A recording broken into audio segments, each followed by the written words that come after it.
Mbese wigeze ubona ukuntu abantu bafatanye mu biganza bakoze uruziga nta kintu gishobora kubaturuka inyuma ngo kibazemo hagati?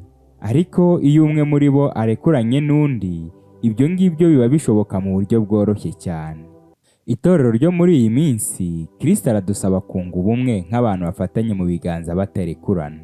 Icyigisho cya 4 muri iki cyumweru cyaravugaga ngo kunga ubumwe binyuze mu kwicisha bugufi, aho cyari gifite icyo kwibuka kiboneka mu Bafilipi igice cya 2 umurongo wa 2. Havuga ngo musohoreshe umunezero wanjye guhuriza imitima mu rukundo, mwibwira kumwe, muhuje imitima. Nanone ndagusuhuje, Niradukunda Patience mugiye kubana muri iki cyigisho.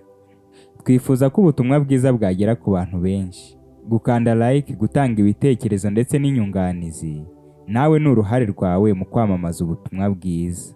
Ariko by'umwihariko nimba utarakanda subscribe, nawe ni umwanya wawe.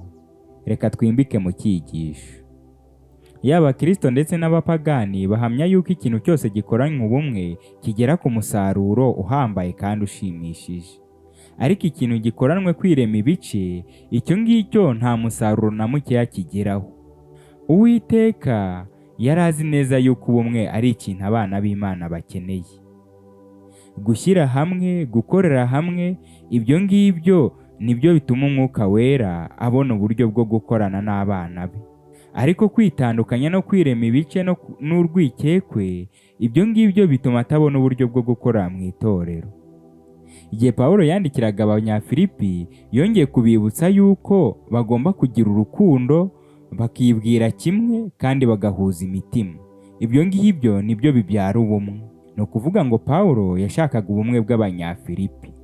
Iyo dusubije amaso inyuma, tubona ishusho ngari y'icyo amacakubiri ndetse no kudashyira hamwe byabyaye. Igihe Rusuferi yangaga gushyira hamwe n'ijuru, maze agafata iya mbere mu kurema amacakubiri mu ijuru, hari icyo byabyaye ndetse na n'ubu ngubu gifite ingaruka zikomeye kuri iyi si ya muntu. Tekereza kuri 1/3 cy'abamarayika babaga mu ijuru ubu ngubu bamaze gucirwaho iteka. Wongere utekereze nanone ku byago, ishavu, agahinda duhora duhurira nabyo hano ku isi. Wongere nanone utekereze ku bantu bazabura ijuru. Iyo ni ingaruka yo kudashaka gushyira hamwe. Gucumura k'umuntu ndetse no kwangirika kw'iyi si ndetse no kuzimira kwa 1/3 cy'abamarayika, ibyo byose ni ingaruka ikomeye kandi twereka buryo ki kudashyira hamwe bisenya. Na n'uyu munsi ijuru riracyarwana intambara Rusuferi yatangije. Natwe nanone turacyari muri iyo ntambara. Mbese gushyira hamwe ntibikwiriye kugira ngo iyo ntambara tuzayineshe? Hari akabarore twahawe k'amacakubiri yabereye i Filipi. Iyo yari ingingo yo kwa mbere. Iyo dusomye mu Bafilipi igice cya 2 umurongo wa 1 kugeza kwa 3, haravuga ngo nuko niba hariho gukomezwa kuri muri Kristo, kandi niba hariho guhumurizwa kuzanwa n'urukundo, niba hariho no gusangira umwuka, niba hariho imbabazi n'impuhwe, musohoreshe umunezero wanjye guhumuriza imitima mu rukundo, mwibwira kumwe, muhuje imitima. Ntimukagire icyo mukora kwirema ibice cyangwa kwifata uko mutari, ahubwo mwicishe bugufi mu mitima, umuntu wese yibwire ko mugenzi we amuruta. Igihe Pawulo yandikiraga Abafilipi, yari atewe ishavu n'agahinda by'ibyari biri kuba muri iri torero. Kurwana imyanya n'isumbwe nibyo bari bashyize imbere, ibyo ari byo byateraga kutumvikana hagati yabo. Niko kubabwira ati buri muntu wese yibwire ko mugenzi we amuruta. Ibi bihuye neza n'ibyo Yesu yavuze, yuko uwicisha bugufi ari we uzakuzwa mu bwami bwo mu ijuru. Igihe Yakobo yavugaga kuri iyi ngingo, yaragize ati ahari ishyari n'amakimbirane ntihabura umuvurungano n'ibikorwa by'imburamumaro byose. Muri Yakobo igice cya 3 umurongo wa 16. Ibi ngibi ni ibigaragaza yuko kwishyira hejuru, ubwibone no kwiyumva ko ufite isumbwe ku bandi ari imbuto iva ku ishyari. Igihe Rusuferi yari mu ijuru, yagiriye ishyari umwana w'Imana. Nuko ibyo bituma atangira kubiba amacakubiri ndetse no gushaka gusenya ingoma y'Imana. Ariko ibyo ntiyabashije kubigeraho. Icyo ngicyo kitugaragariza neza icy'ishyari ari cyo n'icyo ribyara. Guhumurizwa muri Kristo, gukomezwa n'urukundo, gushyikirana na Mwuka Wera, urukundo n'impuhwe ndetse n'imbabazi, ibyo byose ni imwe mu miti itangwa mu gukemura iki kibazo. Ibyo byose bigira umumaro ari uko dusohoresha umunezero wacu mu guhuza urukundo, twibwira kumwe ndetse dufite imitima imwe, nk'uko biboneka mu Bafilipi igice cya 2 umurongo wa 5.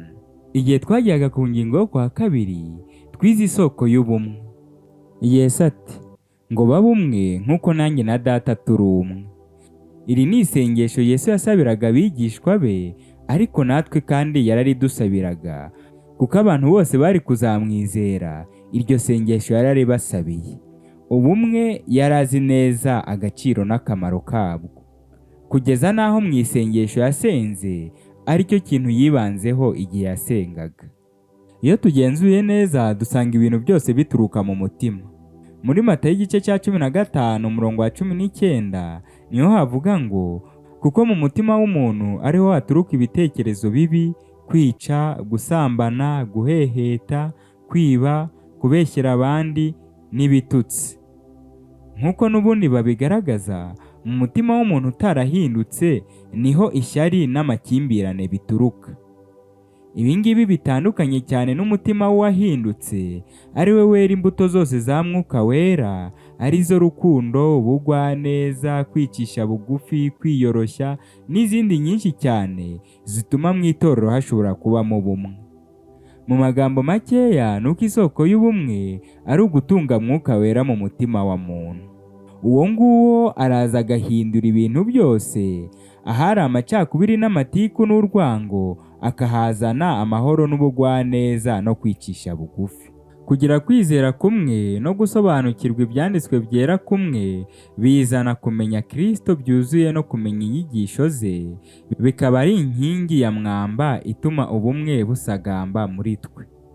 Gushyirwamo umutima cyangwa kubagwa umutima, mbese ibi bisobanuye iki? Iyi yari ingingo kwa 3. Reka twimbike muri iyi ngingo. Muri sosiyete nyarwanda, iyo umuntu akora ibikorwa bidafite agaciro kandi ibyo bikorwa bikaba bihubukiweho, uwo muntu inshuro nyinshi baravuga ngo ntagira umutima. Ariko ibitandukanye, umuntu ukora ibikorwa by'ubugwaneza n'ubugiraneza ndetse no gushishoza, uwo nguwo inshuro nyinshi baravuga ngo runaka agira umutima. Ibi bishaka kugaragaza yuko rimwe na rimwe mu Kinyarwanda umutima n'imitekerereze bifatwa kimwe, kuko umutima w'umuntu afite ariyo mbarutso y'ibikorwa akora. Inshuro nyinshi muri iyi si y'ikoranabuhanga tugezemo, hari byinshi iduhatira gukora ndetse tukisanga twabikoze mu buryo tutazi, kuko ibyo twumva buri munsi ibyo ngibyo bitugiraho ingaruka mu mahitamo yacu. Ariko icyo Bibiliya idusaba ni uko twagira wa mutima nk'uwari muri Kristo Yesu. Igihe Pawulo yandikiraga Abanyafilipi yarababwiye ati mugire wa mutima wari muri Kristo Yesu. Ibitandukanye n'ibyo, hari n'undi mutima Yeremiya yavuze mu gice cya 17 umurongo wa 9. Yaragize ati umutima w'umuntu urusha ibintu byose gushukana, kandi ufite indwara ntiwizere gukira. Uyu mutima wa kimuntu umeze gutya niwe wari kudusaba mu cyigisho ngo tuwubagwemo maze dushyirwemo umutima mushya wa Kristo. Ukuri kuriho nuko uyu mutima tudashobora twenyine kuwibagamo. Nk'uko tuzi yuko buri murwayi wese akenera muganga, niyo mpamvu Imana yonyine niyo ishobora kubikora. Binyuze muri Mwuka Wera, Imana igenda ihindura umutima w'umuntu gake gake, maze umutima wa kimuntu ukavamo, tukarangira tugize umutima nk'uwari muri Kristo Yesu. Ibi si igikorwa cy'umunsi umwe cyangwa cy'ijoro rimwe, ahubwo ni igikorwa gitwara igihe kirekire, ariko ibyo byose bikayoborwa na Mwuka Wera. Inkota ityaye ishobora guhindura ibitekerezo by'umuntu ndetse ikabagamo uyu mutima ni ijambo ry'Imana.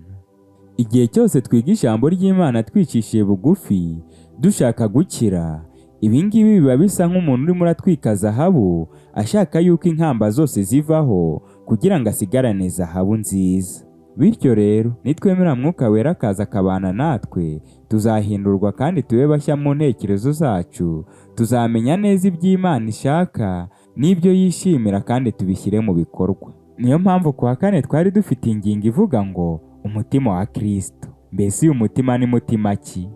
Abafilipi igice cya 2:5 haragira hati: mugire wa mutima wari muri Kristo Yesu, uwo nubwo yabanje kugira akamero k'Imana, ntiyatekereje ko guhana n'Imana ari ikintu cyo kugundirwa, ahubwo yisiga ubusa, ajyana akamero k'umugaragu w'imbata, agira ishusho y'umuntu, kandi amaze kuboneka afite ishusho y'umuntu, yicisha bugufi, araganduka, ntiyanga no gupfa, ndetse urupfu rwo ku musaraba. Kumvira ndetse no kwicisha bugufi ni ishingiro ryo kugira umutima nk'uwari muri Kristo. Igihe Rusuferi yashatse kwishyira hejuru ndetse n'isumbwe, Yesu we yashatse kwicisha bugufi. Igihe Rusuferi yagize umugambi wo kubiba amacakubiri hagati y'abamarayika ndetse n'ibindi biremwa byo mu ijuru byose, Yesu we yari afite umugambi wo kubunga. Ibi tubigaragarizwa n'uko yemeye kwicisha bugufi ndetse afata akamero k'umugaragu kugira ngo yunge ijuru n'isi. Rusuferi yari afite ishyari n'urwango, ariko Yesu we urukundo rwonyine nirwo yari ashyize imbere. Umutima nk'uyu wo kugandukira Imana, kwicisha bugufi, kuyumvira no gukora ibyo ishaka, uyu nguyu niwo mutima Pawulo yavugaga wari muri Yesu Kristo, ari nawe natwe uyu munsi dusabwa kugira. Ibintu byose biratuzengurutse ndetse no mu isanzure biragoye kubisobanukirwa, ndetse n'intiti birazigora kubisobanura 100%. Ariko se tugarutse ku ngingo yo kwigira umuntu kwa Yesu, ubwo ninde wabasha kuyisobanura? Niyo mpamvu kwa gatanu twize ingingo ivuga ngo ubwiru bw'ubumana. Ni bikeya cyane umuntu abasha gusobanura ku bigendanye n'iby'Imana Data ndetse no kwigira umuntu kwa Yesu. Iyi ni ingingo izahora yigwaho kugeza n'igihe tuzagerera mu ijuru. Uwiteka yatanze ibyabasha kudukiza byose byerekeye iyi ngingo. Niyo mpamvu icyo dusabwa ari ugusoma ijambo rye ndetse tukanaryumvira, ariko ibyo byose tukabikora dufite kwizera. Kuba yari afite akamero k'Imana maze akisiga ubusa ndetse akicisha bugufi, akaganduka, agapfa urupfu rwo ku musaraba, ibi byose byavuguruzaga ibirego bya Satani. Abamarayika bo mu ijuru nabo ubwabo ntibabasha gushyikira ubu bwiru bwo kwigira umuntu kwa Yesu. Niyo mpamvu natwe nk'abantu ntago tugomba kumva yuko twamenye buri kintu cyose dukwiriye kumenya mu ijambo ry'Imana. Ahubwo uko turushaho kugira ibyo twungukira muri iryo shuri, turushaho gucishwa bugufi, tukaba boroheje mu mitima. Igihe tukiri kuri iyi si ndetse n'igihe tuzaba tugeze mu ijuru, ntabwo tuzigera duhema kwiga ibijyanye n'icyo Kristo yadukoreye cyo kuducungura, ahubwo niyo izaba ari ingingo nyamukuru tuzahora twiga ubuziraherezo. None se ninde wadusobanurira ibya Yesu kurusha Yesu ubwe? Reka dusenge.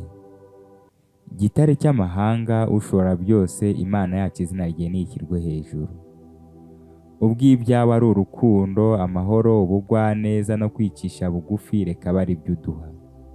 Uduhe Mwami kugusanga kugira ngo tugusobanuze ibyo tudasobanukiwe, maze Mwami ubwiru bwawe butubere umucyo kuri twebwe, mu izina rya Yesu.